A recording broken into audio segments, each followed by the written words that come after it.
আসসালামু আলাইকুম। Hello everyone, welcome back to my channel. আজকে আমি যে রেসিপিটি শেয়ার করব এটি আমার নিজস্ব রেসিপি, হোয়াইট সস পাস্তার রেসিপি। আমি এই পাস্তাটা প্রথম রান্না করলাম, আমার কাছে বেশ দারুণ লাগে, তাই আপনাদের সাথে শেয়ার করলাম।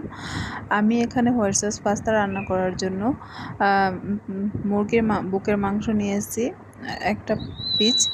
আমি এটাকে কুচি কুচি করে কেটে নিয়ে ধুয়ে পরিষ্কার করে নিয়েছি এবং এর সাথে আমি এটাকে একটু ম্যারিনেট করব মশলা দিয়ে।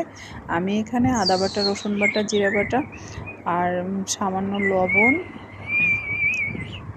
আর এখানে আমি সয়া সস ইউজ করছি এবং একটু টমেটো কেচাপ ইউজ করছি, আর মরিচের গুঁড়া আর একটু গোলমরিচের গুঁড়া ইউজ করে এটাকে আমি ভালোভাবে মেখে এটাকে ম্যারিনেশন করে কিছুটা আমি রেখে দেব। তারপরে আমি রান্না করতে যাব।